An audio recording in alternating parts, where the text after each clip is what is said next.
अन्नपूर्णे सदा पूर्णे शंकर प्राण वल्लभे ज्ञान वैराग्य सिद्ध अर्थम भिक्षाम देहि च पार्वती। हे अन्नपूर्णे, आप सर्वदा पूर्ण है। आप ही महादेव के प्राणों के समान प्रिय पत्नी हैं। हे पार्वती, आप मुझे ज्ञान और वैराग्य की सिद्धि के लिए निमित्त भिक्षा प्रदान करें। मुझे दुनिया से प्रियतमा त्याग कर मुक्ति प्रदान करें। मुझे यही भिक्षा प्रदान करें। आप सभी को अन्नपूर्णा जयंती की हार्दिक शुभकामनाएं। आप सभी के जीवन में माता अन्नपूर्णा की कृपा सदैव बनी रहे, ऐसी मेरी शुभकामना है। मैं डॉक्टर मनीषा शर्मा आप सबका हृदय से स्वागत करती हूँ। आज के इस वीडियो में मैं आपको अन्नपूर्णा जयंती की विस्तृत जानकारी दूंगी। अन्नपूर्णा जयंती पर किस प्रकार व्रत रखना चाहिए, व्रत के नियम और सावधानी क्या है, पूजा की सरल और संपूर्ण विधि बताऊंगी। आज के दिन हमें क्या करना चाहिए, क्या नहीं करना चाहिए और इसका क्या महत्व है। तो चलिए अपने इष्ट देव को प्रणाम करते हुए आज की वीडियो का शुभारंभ करते हैं। हिंदू धर्म में हर तिथि का विशेष महत्व है। अन्नपूर्णा जयंती का भी बहुत महत्व है। अन्नपूर्णा जयंती माँ अन्नपूर्णा की पूजा का पावन दिन है। इस दिन माता अन्नपूर्णा से सुख समृद्धि धन धान्य की वृद्धि की प्रार्थना की जाती है।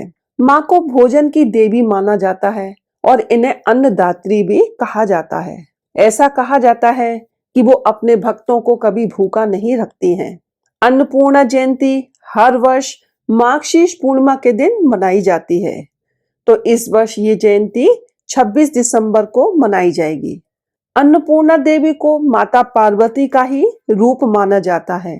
इनकी पूजा करने से घर में सुख समृद्धि और धन धान्य की वृद्धि होती है। चलिए इसके महत्व के बारे में जानते हैं और हमें इससे क्या लाभ प्राप्त होते हैं। ऐसा माना जाता है कि एक बार पृथ्वी पर भोजन की कमी हो गई और प्राणी भोजन के लिए तरसने लगे। लोगों की पीड़ा को कम करने के लिए माता पार्वती ने अन्नपूर्णा के रूप में अवतार लिया था और वो दिन मार्गशीर्ष महीने की पूर्णिमा की तिथि थी, जो अन्नपूर्णा जयंती के नाम से जाना जाता है। माँ अन्नपूर्णा की पूजा करने से घर में सुख समृद्धि और धन धान्य की वृद्धि होती है। रोगों से मुक्ति मिलती है। इनकी पूजा करने से मन को शांति मिलती है और तनाव दूर होता है। संतान की इच्छा रखने वालों को संतान की प्राप्ति होती है और आपके घर के जो भंडार है वो हमेशा भरे रहते हैं। चलिए अब जानते हैं अन्नपूर्णा जयंती पूजा की सरल विधि और संपूर्ण विधि। देखिए, मार्गशीर्ष के महीने में अन्नपूर्णा माता के व्रत रखे जाते हैं। कई जगह ये व्रत 17 दिन के रखे जाते हैं, कई जगह 21 दिन के और कई जगह 8 दिन के ये व्रत रखे जाते हैं। आज के इस वीडियो में मैं आपको अन्नपूर्णा जयंती वाले दिन जो व्रत रखा जाता है उसकी मैं पूजा विधि बता रही हूँ। आप बिना व्रत रखे भी इस पूजा को कर सकते हैं, क्योंकि माँ की कृपा तो सबको चाहिए। तो सबसे पहले आपको ब्रह्म मुहूर्त में जल्दी उठना है, स्नान करना है। स्नान के जल में गंगा जल, हल्दी, गुलाब जल डालकर स्नान करिएगा। इसके बाद भगवान सूर्य को अर्घ्य प्रदान करें। इस पूजा में सबसे पहले रसोई को साफ किया जाता है। पूरे घर में गंगा जल छिड़कें। अपने रसोई घर में भी गंगा जल का छिड़काव करें। गैस स्टोव की पूजा की जाती है। जहां पर हम खाना बनाते हैं उस चूल्हे को साफ सुथरा रखें। उस चूल्हे की भी पूजा करनी है। उस पर पुष्प और अक्षर अर्पित करें। रोली से टीका लगाएं और स्वास्तिक बनाएं। यदि आपकी रसोई में जगह है तो वहां भी आप माता अन्नपूर्णा की पूजा कर सकते हैं। नहीं तो आप अपने घर के मंदिर में या कहीं भी जो आपकी व्यवस्था बनी हो उस जगह को आप साफ सुथरा कर लें और एक चौकी की स्थापना करें। चौकी के ऊपर आपको लाल या पीले रंग का कपड़ा बिछाना है। यदि आपके पास माता अन्नपूर्णा की तस्वीर या मूर्ति है तो थोड़े से चावल चौकी के ऊपर बिछाएं और माता की तस्वीर या मूर्ति को स्थापित करें।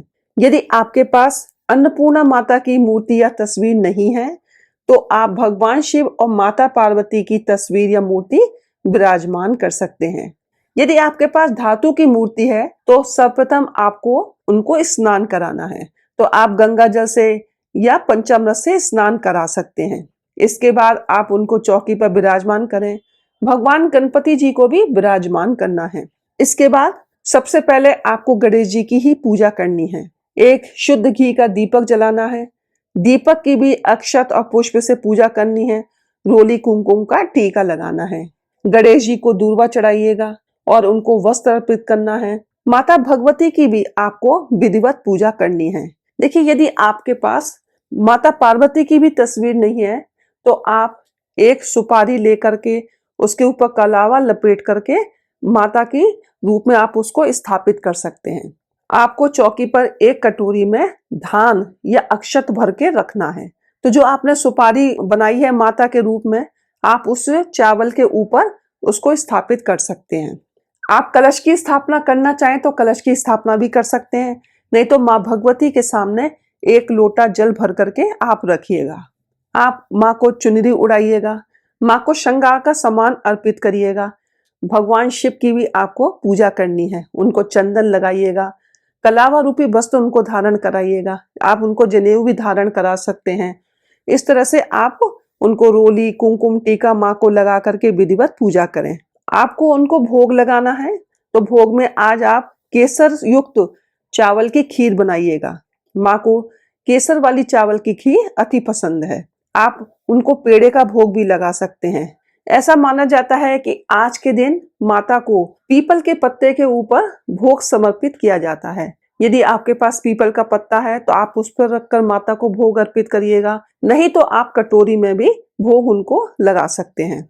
मौसमी फल उनको अर्पित करने हैं तो आप केला है, अमरूद है, अनार, सेब आदि फलों का उनको भोग लगा सकते हैं। पंचमेवा का भोग भी आप उनके लिए रखिएगा। पूजा करने के बाद आपको कथा अवश्य सुननी है। माता अन्नपूर्णा की कथा मेरे चैनल पर उपलब्ध है, आप उसको वहां से सुन सकते हैं। इसके बाद गणेश जी की आरती करिएगा, माता की आरती करिएगा और इस प्रकार बाद में क्षमा याचना जरूर मांगनी है। आपको दोनों समय माँ की विधिवत पूजा करनी है। सुबह भी पूजा करनी है और संध्या के समय भी आपको विधि विधान के साथ पूजा करनी है। तो ये मैंने आपको सरल विधि के रूप में पूजा की विधि बताई है। आप इस तरह से माता की पूजा कर सकती हैं। चलिए अब मैं आपको बताती हूँ कि आज के दिन आपको क्या करना चाहिए। आज के दिन आपको अन्न का दान अवश्य करना चाहिए। घर में साफ सफाई का ध्यान रखें। आज लाल, पीले या सफेद रंग के वस्त्रों को पहनना चाहिए। माता की पूजा सुबह ब्रह्म मुहूर्त में और संध्या काल में अवश्य करें। अन्नपूर्णा जयंती के दिन पक्षियों को एक मुट्ठी सतनाजा एक दिन पहले पानी में भिगो कर रखें और उसके बाद उस दिन खिलाएं। केसर वाली खीर का भोग माता को अवश्य लगाएं। ऐसा करने से आपकी सभी मनोकामनाएं पूर्ण होती हैं। आज आप काले तिल के लड्डू बनाएं और शनि मंदिर जाकर भगवान शनिदेव को अर्पित करें। ऐसा करने से शनि दोष से छुटकारा मिलता है और उनकी कृपा बनी रहती है। पूजा के बाद जब आप खाना बनाएंगे तो सबसे पहली रोटी आपको गाय को खिलाएं, दूसरी रोटी कुत्ते को और तीसरी रोटी कौवे के लिए निकालें। अब मैं आपको बताती हूँ कि आज के दिन हमें क्या नहीं करना चाहिए। देखिए, अन्न की बर्बादी वैसे तो कभी नहीं करनी चाहिए, लेकिन इस दिन खास अन्न का अपमान करने से बचें। काले नीले रंग के कपड़े नहीं पहनने हैं। नमक का दान आज नहीं करना है। आपके घर से आज कोई खाली हाथ न लौटे। तामसिक भोजन करने से बचना है। आज आपकी रसोई में तामसिक भोजन यानी कि प्याज लहसुन आदि का भोजन ना तो बने और ना ही आज उसको खाएं। भूल से भी रसोई को आज गंदा ना छोड़ें। अन्नपूर्णा जी की पूजा में दूर्वा ना चढ़ाएं। तो ये छोटी छोटी सावधानियां हैं, आप इनका ध्यान रख करके माता अन्नपूर्णा की पूजा आराधना कर सकते हैं और माता की कृपा के पात्र बन सकते हैं। तो चलिए आज की वीडियो में बस इतना ही। यदि आपको आज की वीडियो अच्छी लगी हो तो प्लीज मेरी वीडियो को लाइक करें, चैनल को सब्सक्राइब करें, शेयर करें, बेल आइकन को प्रेस करें ताकि आपको आगे आने वाली वीडियोस का नोटिफिकेशन प्राप्त हो सके। हर हर महादेव, जय भोलेनाथ।